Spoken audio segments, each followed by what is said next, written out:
Hello, everybody. Just a quick reminder that at the time of filming this, I have a cold, so I apologize if I sound like I have a cold. Moving on. With every single director and every show, every actor series that I do, there's always movies that I have never heard of, like Patch Adams with the Robin Williams one that's coming out next week for you guys. I know nothing about that. I haven't even seen it yet. I know nothing about it. I'm very excited.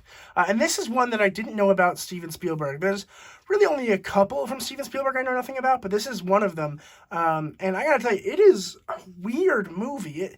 I can't wait to talk about it. We're talking about AI, artificial intelligence.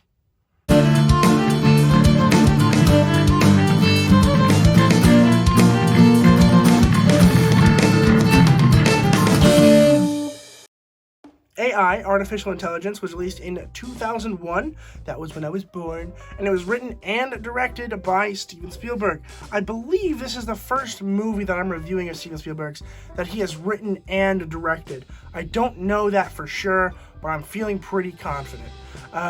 So first of all, let's talk about that.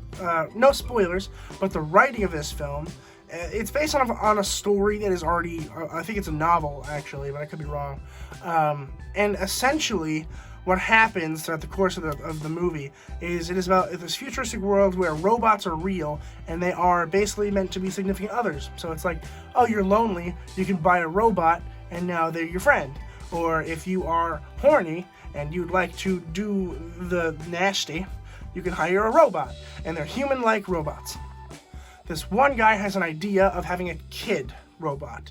So he makes one and he sells it to a family, and now they have this kid named David. And David is a robot who is pretending to be a kid, basically. And the parents are a little freaked out by that, so they kick him out and they send him down his way, and he is like 11. So, first of all, that made me a little weird. It was first, all right, I should mention, that's like the first 45 minutes of this movie is exposition only. It is just exposition about David, and while I think that was cool, it was weird that it took so long. It took remarkably long to get past the exposition. And the worst part about that is the best part of the film, right? Honestly, I kind of wanted it to end there. I wanted this to be like a short film. The end of the exposition is brilliant. It is awesome. I think it's really cool how we can start with this tragedy of the parents losing a son, and then have this robot come in, and then by the end of the short story, the short film, kind of understand that robots can never fulfill what human needs, basically, right? Like, if I were to have a robot kid, there's no way the kid would actually be a kid. But the robot thinks that he could become a kid. So, in the second half of the film, he goes off to find other robots so he can find this Pinocchio lady who can turn him into a real boy.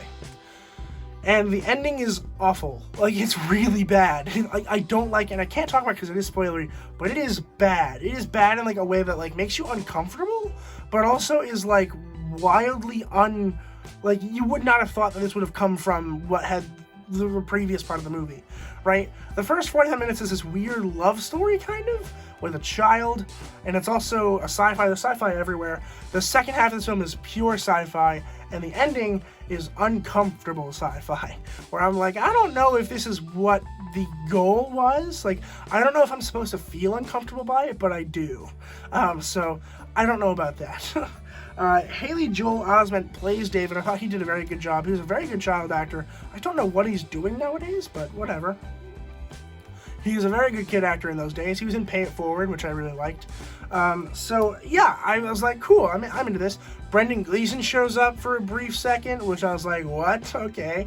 And Jude Law is in this, and he was played a really fun character. I thought he did a pretty good job.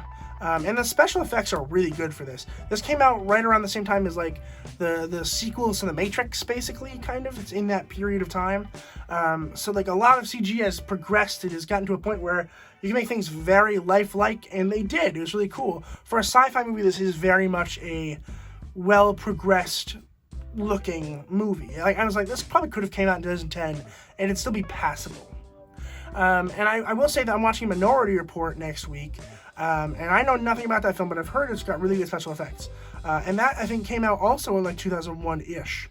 So this is where special effects are starting to take over, which is good news for me when I'm watching all these Steven Spielberg movies. And the special effects are pretty good still for the most part, but I'm excited to see some better ones. Needless to say. I'm not sure what else to say about this movie, except it's just freaking weird. Like, it is weird. It's good, though. Like, there are parts of this movie that are good. The first 45 minutes are excellent. Like, almost perfect. Uncomfortable, but, like, in a good way. The second half of this film goes full sci-fi, and I'm not a sci-fi guy, but I was still into it. I was like, okay, cool. I get it, because I related to David. I like David. I can follow this character throughout the rest of the movie and be totally fine with that, and I was. The end of the movie is awful, and the main issue is I don't think it exceeded in the area of what it was trying to do. I think it was trying to make me feel for the kid and to understand and learn that, you know, robots can never be human unless they accept them as their child, which I don't think is true because that's not what happened at the end of the movie. So I'm curious as to what the actual message was supposed to be, and I don't think it was meant to make you uncomfortable, but it made me uncomfortable. But I'm going to go ahead and give AI, artificial intelligence, a B-. Have you guys seen this movie? Let me know in the comments down below what you guys thought about it. I don't know where you can watch it. I think I rented it on Redbox, so check it out there if you are interested, or I bet they have it on YouTube. I bet you could rent it on YouTube. But yeah, let me know in the comments below what you guys thought about it. If you have any thoughts, I would really appreciate it. And please consider subscribing, because it's a huge help. I am filming while I have a cold, just so I can have content for you guys, so I would really appreciate it if you would just hit that red button and subscribe. And as always, keep watching movies and television, stay educated, and I'll see you guys in the next video.